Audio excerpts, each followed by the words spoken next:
আইসিসির এটা কি নিয়ম রে ভাই? টি-20 বিশ্বকাপের এটা কি ফরম্যাট রে ভাই?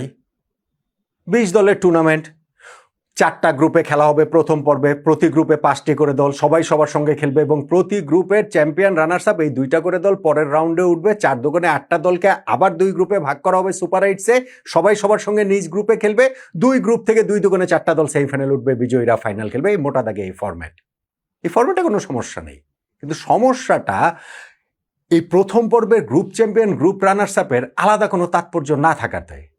সমস্যাটা এই আইসিসির 8টা দলকে সিডিংস করে দেবার কারণে। এর ফলশ্রুতিতে কি হয়েছে জানেন? সুপার এইটসে যে 8টি দল উঠেছে তাদের যে 2টা আলাদা গ্রুপে ভাগ করা হয়েছে, সেই 2টা গ্রুপ হয়ে গেছে ইমব্যালেন্সড এই টুর্নামেন্টের পারফরমেন্স বিবেচনায়। প্রথম পর্বের 4 গ্রুপের গ্রুপ চ্যাম্পিয়ন যারা হয়েছে, Bharat, south Africa, West Indies, New Zealand, এই 4টা দলই সুপার এইটসে এক গ্রুপে পড়ে গিয়েছে। এবং প্রথম পর্বে যেই 4 গ্রুপের 4টা দল গ্রুপ রানার্স আপ হয়েছে, সেই শ্রীলঙ্কা, পাকিস্তান, নিউজিল্যান্ড, ইংল্যান্ড, তারা পড়ে গিয়েছে এক গ্রুপে। এটা প্রথম পর্বের যেই ম্যাচে তাদের পারফরমেন্স, সেইটার প্রতিফলন তো সুপার এইটসের এই গ্রুপিংয়ের ক্ষেত্রে থাকলো না। আবার ধরেন হচ্ছে গিয়ে এইখানটাতে আইসিসি যে সিডিংস করে দিয়েছে, ওইখানে তাদের বদলে কোনো দল যদি উঠে, যেমন অস্ট্রেলিয়া ওই গ্রুপ থেকে জিম্বাবুয়ে উঠেছে, জিম্বাবুয়ে গ্রুপ চ্যাম্পিয়নের রানার্স আপ হিসেবে উঠেছে, এটা কোনো হিসাব না। হিসাব হচ্ছে ওই গ্রুপ থেকে সিডিংস করে রেখেছিল শ্রীলঙ্কা আর অস্ট্রেলিয়াকে, এখন অস্ট্রেলিয়া বাদ পড়েছে, ওই জায়গায় জিম্বাবুয়ে উঠেছে, জিম্বাবুয়ে অস্ট্রেলিয়ার জায়গাটা নিয়েছে, যাক ওইটা নিয়ে ব্যাপক গোলমাল টোলমাল রয়েছে। সো এই যে ফরম্যাটটা, সেইটা আমার কাছে হচ্ছে গিয়ে ট্রু রিফ্লেকশন প্রথম পর্বের খেলার, সেটা পরবর্তীতে থাকছে বলে আমার কাছে মনে হচ্ছে না সুপার এইটসের গ্রুপিং এর ক্ষেত্রে। এটা আসলে একটা ভূমিকাই দিলাম। এই আলোচনাটা ওই গ্রুপিং ট্রুপিং এইসব কিছু নিয়ে নয়, আলোচনাটা ফেভারিট র্যাঙ্কিং নিয়ে। টি-20 বিশ্বকাপের ফেভারিট র্যাঙ্কিং আমরা একটা করেছিলাম ওয়ার্ল্ড কাপ শুরু হওয়ার আগে। হ্যাঁ, যে বিশ্বকাপে বাংলাদেশ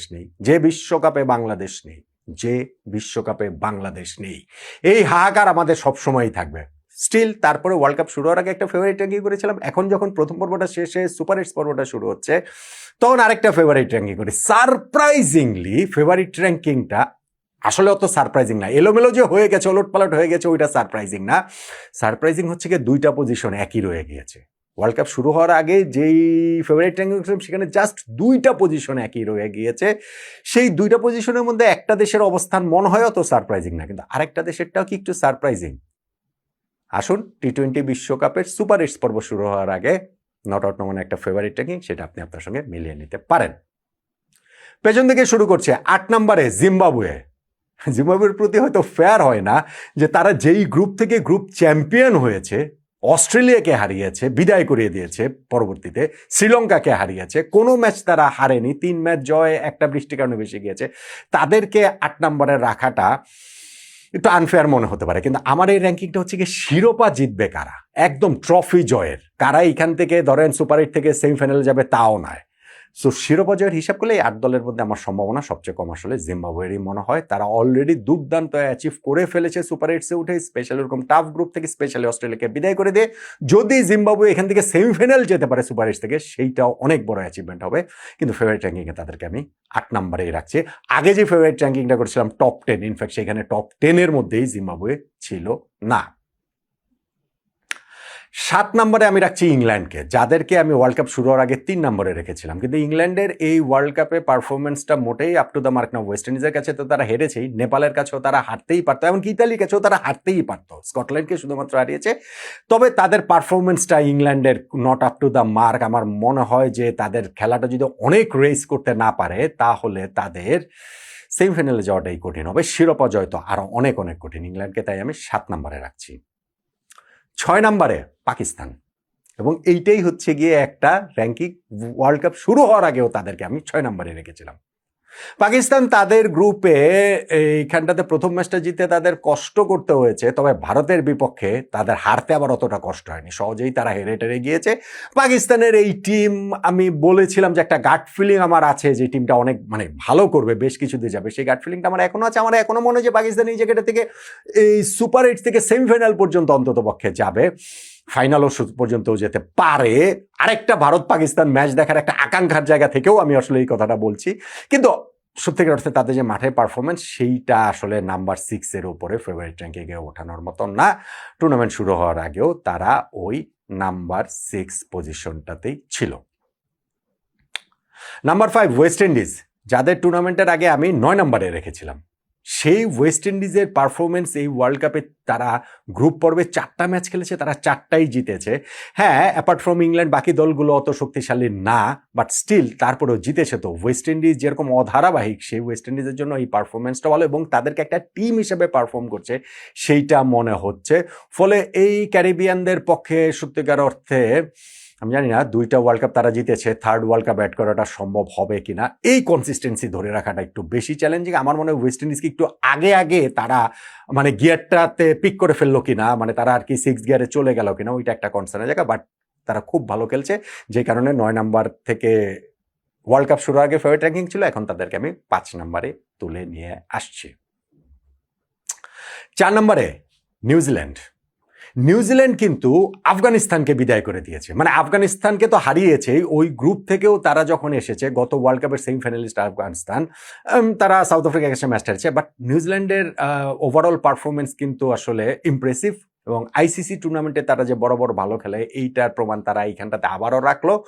এখন তারা আপাত লক্ষ্য নিশ্চিতভাবেই হবে সুপার 8 থেকে সেমিফাইনাল যাওয়ার, কিন্তু এই যে মিচ সেন্টারের যে দলটা রয়েছে তাদের উপরে আসলে তাদের টপ 4-এর মধ্যে আমাকে রাখতেই হচ্ছে এই ওয়ার্ল্ড কাপে তাদের পারফরমেন্সের কারণে।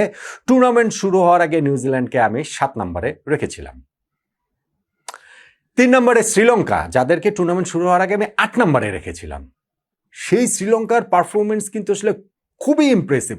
জানি লাস্ট ম্যাচে তারা জিম্বাবুয়ের কাছে হেরেছে তো, বাট স্টিল ওভারঅল শ্রীলঙ্কার পারফরমেন্সটা আমার কাছে মনে হয় যে বেশ ইমপ্রেসিভ। অস্ট্রেলিয়ার বিপক্ষে তারা জিতেছে, হোম ক্রাউডের সাপোর্টটা নিয়ে তারা পারফর্ম করছে। পাতুম নিশাঙ্কা, কুশল পেরেরা, কুশল মেন্ডিস, তাদের এই সঙ্গে বোলিং ইউনিট খুব ভালোই সব মিলে হচ্ছে। শুধুমাত্র ওই পাথিরানা ইঞ্জুরির কারণে ছিটকে যাওয়াটা, ওইটা আসলে তাদের একটা সেটব্যাক।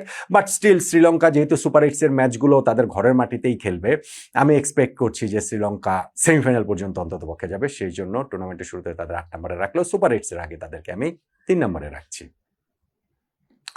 2 নম্বরে সাউথ আফ্রিকা, যাদের টুর্নামেন্টের শুরুতে আমি 4 নম্বরে রেখেছিলাম। সাউথ আফ্রিকার পারফরমেন্সও কিন্তু মাইটি ইমপ্রেসিভ। তারা 4টা ম্যাচ খেলে 4টা জিতেছে। এই 4 ম্যাচে 4 জয় তো ধরেন ভারতও 4টায় 4টা জিতেছে, ধরেন ওয়েস্ট ইন্ডিজও 4টায় 4টা জিতেছে, কিন্তু এই সাউথ আফ্রিকার জয়টা বেশি ইমপ্রেসিভ কেন? আপনার জিম্বাবুয়েটাও ইমপ্রেসিভ ডেফিনেটলি, ওইটা ডাউট নেই, কিন্তু সাউথ আফ্রিকার এই গ্রুপটা ছিল গ্রুপ অফ ডেথ। যেইখানটাতে আফগানিস্তান ছিল, সেইখানটাতে হচ্ছে কি নিউজিল্যান্ড ছিল। সেই 2টা দলকে হারানো, স্পেশালি আফগানিস্তানের বিপক্ষে তারা যে ডাবল সুপার ওভারে জিতেছে, সেইটা সাউথ আফ্রিকাকে আলাদা একটা কনফিডেন্স দিয়েছে বলে আমার কাছে মনে হয়। এবং গতবার যে তারা জিততে পারেনি টি-20 ওয়ার্ল্ড কাপটা, ফাইনালে ভারতের কাছে একটুর জন্য হেরে গিয়েছিল, এইবার নিশ্চয়ই একটু ব্যবধানটা ঘুচিয়ে তারা আরেক ধাপ সামনে এগিয়ে ওয়ার্ল্ড কাপটা জিততেই চাইবে। টুর্নামেন্টের শুরুতে তাদের 4 নম্বরে রাখলেও আমি সুপার 8-এর আগে সাউথ আফ্রিকাকে 2 নম্বরে রাখছি। এবং 1 নম্বরে ভারত, টুর্নামেন্টের শুরুতেও ছিল, সুপার 8-এর আগেও রয়েছে। এইটা আমার কাছে মনে হয় খুব একটা মানে কি বলা চলে সারপ্রাইজিং না। যদিও ভারতের এই ওয়ার্ল্ড কাপের পারফরমেন্স যে খুব ভালো তা নয়, 4টা ম্যাচই তারা জিতেছে। তবে যেমন ধরেন তারা ওই যে ইউএসএর বিপক্ষে খুব নড়বড়ে ছিল, লাস্ট ম্যাচটাতেও যে তারা খুব ভালোভাবে জিততে পেরেছে, মানে এই বিষয়টা ওই রকম মানে নয়। বরং পাকিস্তানের বিপক্ষে ম্যাচটাতে তারা অনেক সাবলীল ছিল, তারা অনেক বেশি হচ্ছে গিয়ে মনে হয়েছিল ভারতের মতো করে খেলছে। আই এম শিওর যে সুপার 8-এ ওই পাকিস্তানের বিপক্ষে ম্যাচটাই তো গ্রুপ পর্বে সবচেয়ে চ্যালেঞ্জ ছিল। সুপার 8-এ এখন তারা তাদের পারফরমেন্সে বারটা আরও রেস করবে, তারা আরও ভালো ক্রিকেট খেলবে। এবং যেই টিম ভারতের ঘরের মাটিতে তারা খেলছে, পাকিস্তান যদি মুখোমুখি না হতে হয় তাহলে তাদেরকে শ্রীলঙ্কা যেতে হবে না সেমিফাইনাল বা ফাইনালেও। সো সবকিছু মিলিয়ে টুর্নামেন্টের শুরুতে যেমন শিরোপা জয়ের জন্য, শিরোপা ধরে রাখার জন্য, হোম টিম হিসেবে প্রথম দল হিসেবে শিরোপা জেতার জন্য এবং শিরোপা ডিফেন্ড করা প্রথম টিম হিসেবে ভারত যেমন টুর্নামেন্টের শুরুতে আমার 1 নম্বর ফেভারিট ছিল, টুর্নামেন্টের এই সুপার 8-এর আগেও নট আউট নোমানের 1 নম্বর ফেভারিট ভারতের হয়ে গিয়েছে। তাহলে নট আউট নোমানের ফেভারিট র্যাঙ্কিংয়ে সুপার 8-এর আগে টি-20 বিশ্বকাপের র্যাঙ্কিংটা হচ্ছে গিয়ে এরকম: 1 নম্বরে ভারত, 2 নম্বরে সাউথ আফ্রিকা, 3 নম্বরে শ্রীলঙ্কা, 4 নম্বরে নিউজিল্যান্ড, 5 নম্বরে ওয়েস্ট ইন্ডিজ, 6 নম্বরে পাকিস্তান, 7 নম্বরে ইংল্যান্ড এবং 8 নম্বরে জিম্বাবুয়ে। এই ফেভারিট র্যাঙ্কিংয়ের সঙ্গে আপনি তো আর পুরোটা একমত হবেন না। আমারই তো দেখেন না, টুর্নামেন্টের আগের যে র্যাঙ্কিং করছিলাম সেখান থেকে জাস্ট 2টা এখন পর্যন্ত আছে, 1 নম্বরে ভারত এবং 6 নম্বরে পাকিস্তান। আপনি কোথায় কোথায় আপনার দ্বিমত, কোথায় আপনি একমত জানাতে পারেন।